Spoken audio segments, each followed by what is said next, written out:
প্রয়োজনীয় চিকিৎসক নিয়োগের অভাবে ব্যাহত হচ্ছে রাজ্যের স্বাস্থ্য পরিষেবা। কোনো জল্পনা কল্পনা নয়, সরকারি তথ্যেই সামনে এসেছে এই বিষয়টি।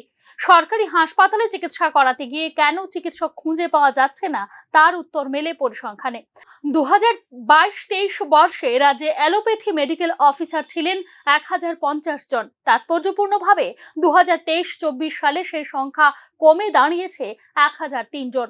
একইভাবে হোমিওপ্যাথি মেডিকেল অফিসারের সংখ্যা কমেছে 4 জন, আয়ুর্বেদিক মেডিকেল অফিসারের সংখ্যা কমেছে 3 জন। তবে সরকারি পরিসংখ্যানের হিসেবে 1 বছরের ব্যবধানে সামান্য বেড়েছে নার্সিং অফিসারের সংখ্যা। রাজ্য সরকারের প্রায় 6 বছর 8 মাসের শাসনে প্রস্তাবিত স্বাস্থ্য হাব, এইমসের ধাঁচে, হাসপাতাল ইত্যাদি বিষয়গুলি রাজ্যের স্বাস্থ্য পরিষেবার এই তথ্য পরিসংখ্যানের কাছে যথেষ্ট বেমানান বলেই মনে করছেন সংশ্লিষ্ট তথ্যবিজ্ঞ মহল। একটা সময় সরকারি হাসপাতালের উপর ভরসা ছিল প্রায় 95% মানুষের। এখন সামান্য অর্থ হাতে রয়েছে এমন পরিবারও বেসরকারি হাসপাতাল, নার্সিং হোমে ছুটছেন বলে অভিযোগ সাধারণ মানুষের। রাজ্যের প্রধান রেফারেল হাসপাতাল জিবির চিকিৎসা পরিষেবা নিয়ে প্রায়শই অসন্তোষ প্রকাশ করছেন মানুষ। প্রায়ই বিনা চিকিৎসা, ভুল চিকিৎসার অভিযোগ উঠছে রোগীর পরিবার পরিজনদের কাছ থেকে। অভিযোগের আওতার বাইরে নয়, আইজিএম হাসপাতালেও, জেলা মহকুমা হাসপাতালগুলির পরিষেবা নিয়েও রয়েছে বিস্তর অভিযোগ। রেফার করে নিশ্চিত হতে চাইছেন কর্তব্যরত চিকিৎসকরা। প্রয়োজনীয় চিকিৎসক নেই কোনো স্তরের হাসপাতালেই। প্রাথমিক স্বাস্থ্য কেন্দ্রগুলির অবস্থা আরো করুন। টানা 2 দিন দায়িত্ব পালন করতে হচ্ছে চিকিৎসকদের। আউটডোরে সাধারণ সর্দি, জ্বর, কাশি, মাথা ব্যথা ইত্যাদি চিকিৎসা চলছে।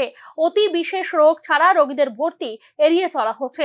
রেফার আর প্রাথমিক হাসপাতাল আজ সমার্থক হয়ে উঠেছে বলে অভিযোগ সাধারণ মানুষের।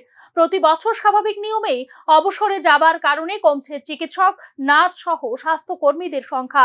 এদিকে বাড়ছে রোগীর সংখ্যা। স্বাস্থ্যক্ষেত্রে শূন্যপদগুলিতে নিয়োগের অভাবে আদতে ভুগতে হচ্ছে সাধারণ মানুষকে। এদিকে সাধারণ মানুষের বদ্ধমূল ধারণা, স্বাস্থ্য ব্যবস্থাকে বেসরকারীকরণের লক্ষ্যে এগোচ্ছে সরকার। সরকারি পরিসংখ্যানের হিসেবে 2022-23 সালে প্রাথমিক স্বাস্থ্য কেন্দ্রগুলিতে শয্যার সংখ্যা ছিল 94টি। 2023-24 সালেও এই সংখ্যা দাঁড়িয়ে রয়েছে একই জায়গায়। 2022-23 বছরের জাতীয় স্বাস্থ্য মিশনের অধীনে আয়ুর্বেদিক চিকিৎসক ছিলেন 42 জন। 1 বছরের ব্যবধানে তা কমে হয়েছে 25 জন।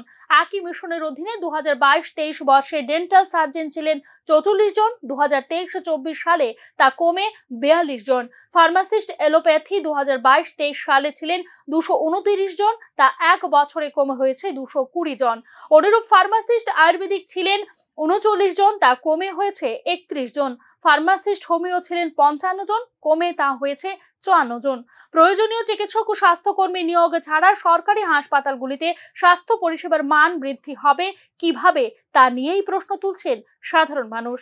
Bureau report, news now.